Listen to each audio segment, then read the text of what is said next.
விடுதலை புலிகளை நினைவு கூற பாதுகாப்பு வழங்கும் மனுர நாமல் பகிரங்க குற்றச்சாட்டு. தமிழின அழிப்பிற்கு துணை போக்கும் மனுர சபையில் கிழிக்கப்பட்ட அரசின் முகத்திரை. மீண்டும் தலை தூக்கியுள்ள கொரோனா வைரஸ். புலம்பெயர்ந்தோருக்கு $1,000,000 அபராதம். டொனால்ட் டிரம்பின் அதிரடி உத்தரவு. இந்தியாவின் ஆயுத களஞ்சிய சாலை இலங்கையில். துப்பாக்கி சூடுகளால் அதிரும் இலங்கை. நாடாளுமன்றில் சஜித் குற்றச்சாட்டு. புலம்பெயர் தமிழர்கள் மீது அச்சத்தில் ஜனாதிபதி. இராணுவத்தினரையும் புறக்கணித்ததாக விமல் குற்றச்சாட்டு. கோட்டாபயவின் ஆட்சி கவிழ்ப்புக்கு வித்திட்ட எம்பி. ரணிலுக்கு சாமரவின் மனைவி கூறிய தகவல். காசாவில் இஸ்ரேலின் அதிபயங்கர தாக்குதல். கொத்து கொத்தாய் பலியான உயிர்கள்.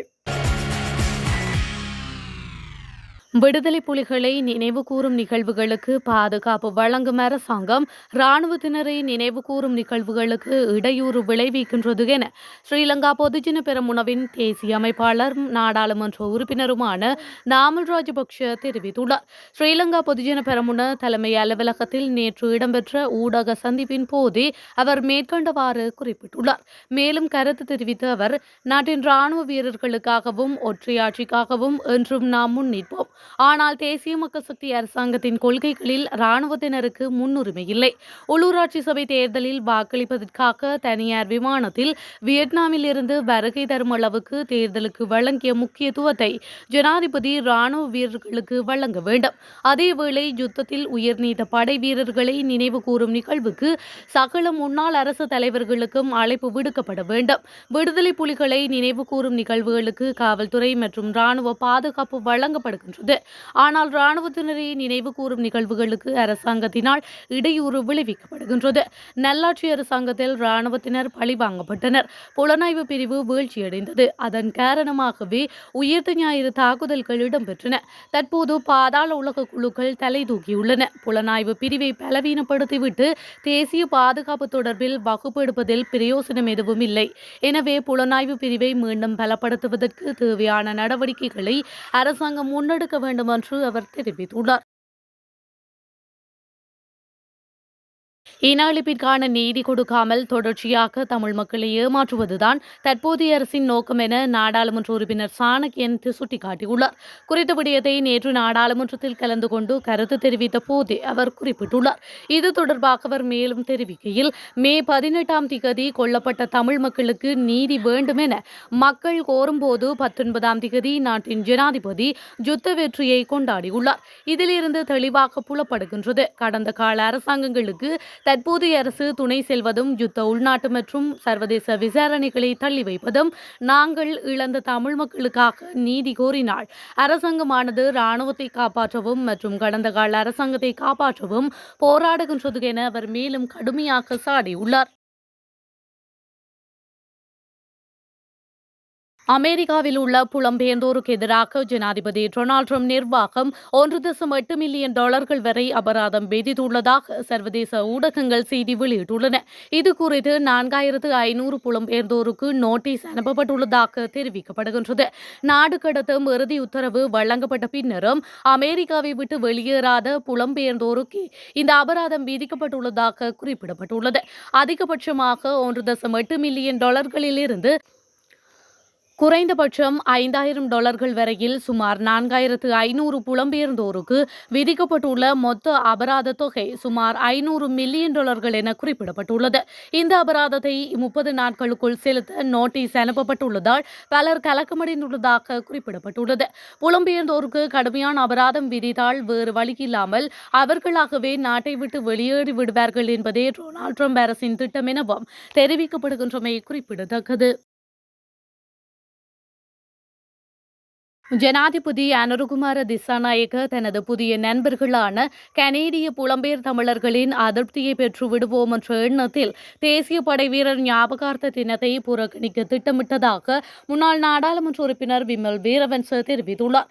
ஊடகங்களை சந்தித்து கருத்து வெளியிடும் போதே அவர் மேற்கண்டவாறு குறிப்பிட்டுள்ளார். அவர் மேலும் கூறுகையில், தேசிய படைவீரர் ஞாபகார்த்த தினத்தில் முதலில் கலந்து கொள்ளும் எண்ணம் ஜனாதிபதி அனுரகுமார திசாநாயக்கவிடம் இருக்கவில்லை. அவர் நிகழ்வுக்கு விருப்பமில்லாமலே வந்தார். நிகழ்வில் உரையாற்றியவர் ராணுவத்தினர் என்ற வார்த்தையை பயன்படுத்தவில்லை. மாறாக சிப்பாய் மற்றும் அதிகாரிகள் என்ற வார்த்தைகளை மட்டுமே அவர் பயன்படுத்தினார்.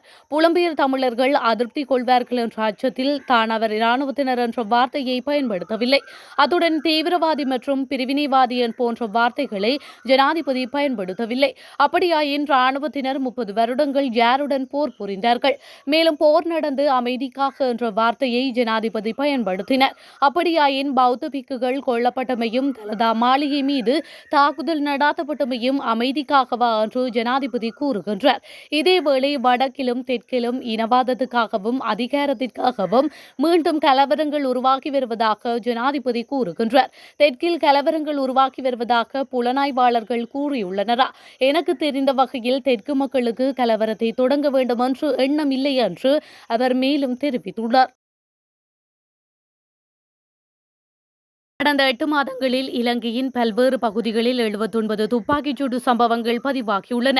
இதில் 52 பேர் உயிரிழந்துள்ளனர். தொடர்ந்து நடைபெற்று வரும் இந்த வன்முறைகள், கொலைகள் மற்றும் அச்சுறுத்தல்களை தடுக்க அனூர் அரசு தவறிவிட்டது என்று நாடாளுமன்றத்தில் நேற்று எதிர்க்கட்சித் தலைவர் சஜித் பிரேமதாஸ் தெரிவித்துள்ளார். நிலையீர் கட்டளை 27(2) கீழ் கேள்விகளை எழுப்பிய அவர் அரசின் செயற்பாடுகள் தொடர்பில் பின்வரும் முக்கிய விடயங்களை முன்வைத்துள்ளார்.